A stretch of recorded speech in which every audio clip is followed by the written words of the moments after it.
Welcome back to Families in Action, brought to you on our hometown station, AM 1220 KHTS. If you're just joining us, we are talking about the treatment process, and even more so, we're starting to get into what the recovery process is going to look like. We have been discussing what appropriate levels of care are, and there are several different levels of care. Starting from the top down, we have the most severe, which would be an acute psychiatric facility, which is usually a 3-day, 72-hour. Which I run one. Right, at Henry Mayo Hospital has yes. one. And just below that, we have residential treatment facilities. And if we're talking drug and alcohol specific, it's residential treatment facilities. Some, when you get into mental health, we're talking board and cares and things like that. But for our purposes, we're talking about residential treatments. Residential treatment facilities are 24-hour, round-the-clock care with many different modalities or models of treatment going on inside of those. But it is 24/7. A lot of the fight that we have, if you will, is with insurance companies and managed care and trying to get the appropriate number of days. Most of the time, you're going to get about a 20 to 30 day process inside of a residential. We know, and statistics have proven, that it takes much longer than that to have the best possible outcomes. So we work with what we can inside of a 30-day deal. And when they leave, they're going right into an intensive outpatient, Right. which are 2 or 3 months or longer. So we could really kind of watch what's going on and give the structure and support needed to be in recovery. And then after that, we're talking about stepping down, or it's more of a crossover. So what you're looking at is, before you finish up the intensive outpatient type of program, you have a individual therapy that overlaps. So a couple of weeks before you're done with that program, you will be introduced or find yourself making an appointment with an outpatient therapist so that you can establish a relationship, so that when the outpatient program is done, now you go to the outpatient therapy. And then ongoing lifelong recovery includes things like support groups, maybe Alcoholics Anonymous or Narcotics Anonymous, Al-Anon for the family, could be some of the other programs if you're involved in a church, like a Celebrate Recovery. There's, for those of you who have a Buddhist leaning, there's a refuge recovery, there is Smart Recovery, there is SOS. So there's a lot of different programs out there. It's not a one-stop fit all deal. Right. So what I was going to ask you, Cary, is, in terms of percentages, and it's hard to keep track, I understand that, but sort of generally speaking, what's the best possible outcome look like, in terms of that process? I don't like to get into percentages and numbers. I was reading some of our stuff today, and 90% of people, their first 4 years relapse. This is stuff that I'm seeing. Now, that's not what I see when we're taking care of business. When somebody comes into our treatment centers, for instance, they spend 30 days and they leave, say, okay, I'm fixed, bye. You can expect they're going to be back, or they're going to be in crisis. If somebody comes into our treatment centers, goes through, spends 30 days, leaves and say, my God, I'm scared. What do I need to do? Go to meetings. They go to intensive outpatient. They hook up with their therapists and their sponsors. Their success rate, we're getting 70+%. Right. So it really, any program is only as good as what you do when you leave. It's the follow-up and aftercare, because alcoholism and drug addiction is a disease, and there is no real treatment. I see TV shows, there's places that claim to cure. I'd love to see that, but I'll tell you what, as far as I know, there is no cure, but it can be treated. Absolutely. And by the way, you can stay clean and sober forever.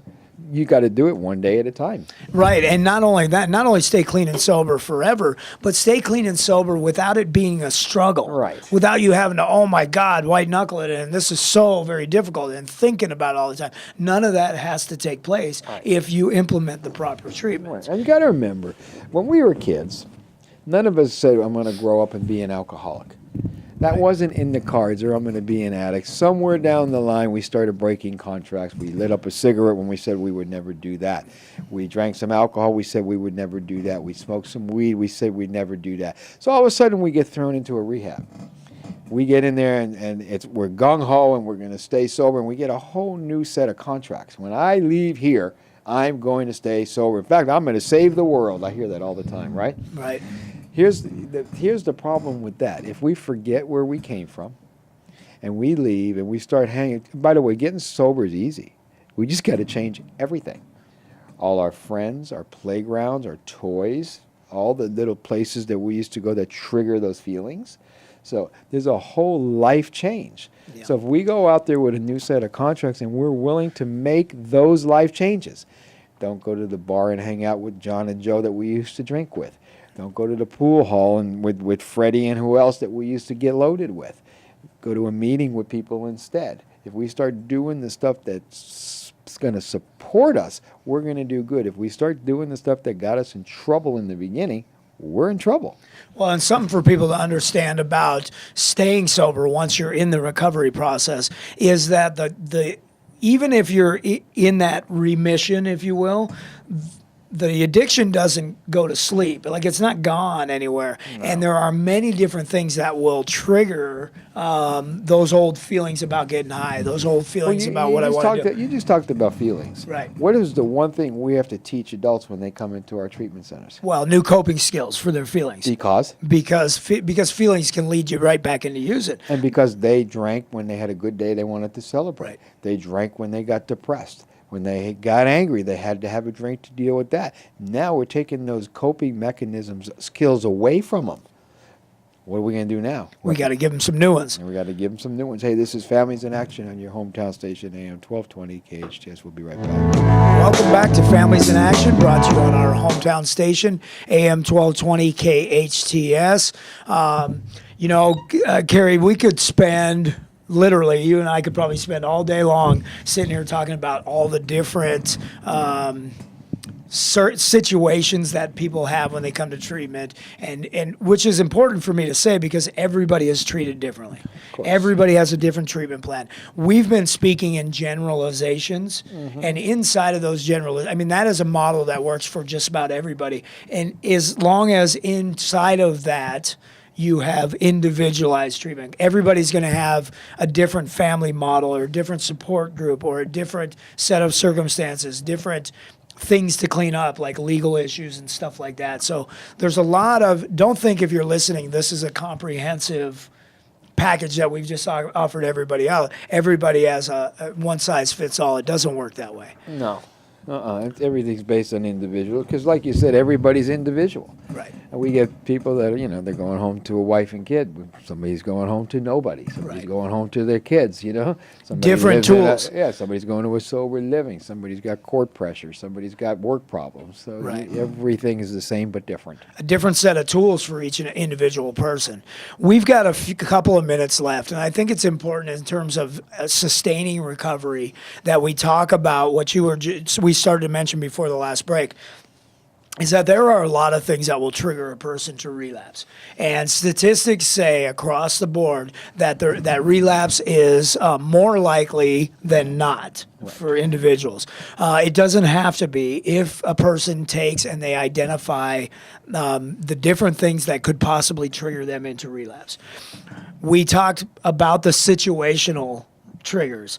People, places, situations that you used to frequent, all of that stuff is part of the addiction process. And think it through. How can you hang around with the 6 or 7 people that you went to clubs and parties with every night and not drink with them? Without at least thinking about or feeling like you want to, right? One of two things are going to happen. You're going to do it or you're going to not want to hang out with them anymore. Right. And so those types, like you can't go over to your old drug connections house where all your friends are hanging out just to tell them how good you're doing. And hang out in that environment. You can, but it might cause headaches. That's right. You can, but it's not suggested. It's not a good idea. It's not suggested. And I'm certainly, when I say this, not saying that you can't listen to music, but there are even some songs and some things that are part of that ritual that we want to stay away from at It's a first. trigger. It makes absolutely you feel is. down, depressed, sad, lonely. And what happens when you're down, sad, depressed? You want to what? Which brings us into exactly what you said, the emotional triggers. Right. The number one reason why people relapse is because of the emotions that are associated with all those other things. And we have these heavy emotions that come on us, good times or bad times. Right. And every time that we used to feel a certain emotion, it's time for either celebration or I don't want to feel this anymore. Right. And the go-to coping skill has always been the drugs or alcohol. Right. So we need to be aware of those things, is that when I'm feeling good and I'm feeling on top of the world, there are other ways, healthy ways to celebrate without drugs and alcohol, you know? And when I'm feeling down, there are other ways to get out of that, right? That's right. To talk about it and process through it. But that's why it's so important to have that support system. You got to surround yourself with people that are positive, that are going to help you get to where you need, not bring you down, or not say, have a drink, it'll make you feel better. Right. You know, it's let's do something. Somebody will help you talk it through and, you know, be there for you and hang out with you, whatever it takes. Yeah. And you really can look at the recovery processes in two different ways. You can look at it, and some people do this, oh my God, like I'm never going to be able to fill in the blank, right? That again. Or you can look at it in reality, and the reality is this, is that now that we're in this new life, right. It is a brand new life, and the world is opening up to you. And the possibilities of you doing things without the limitation of drugs and alcohol are available in front of you. And whatever you've ever wanted to do, you can possibly do that. It just might take a minute. Don't give up. Don't surrender. Relax. Take it easy. We're in no hurry here. So listen, if you're out there listening to this today and you're like, okay, what do I do? Reach out to somebody. Ask for the help that you need. If you don't know who that is, or you want to, here's our number, 1-800-367-8336. And we are around 24/7. So please call somebody, talk to somebody, get the help that you need. Recovery is possible. Cary, awesome show today. Great show. And hey, thanks for listening. This is Families in Action on your hometown station, AM 1220 KHTS. Bye-bye.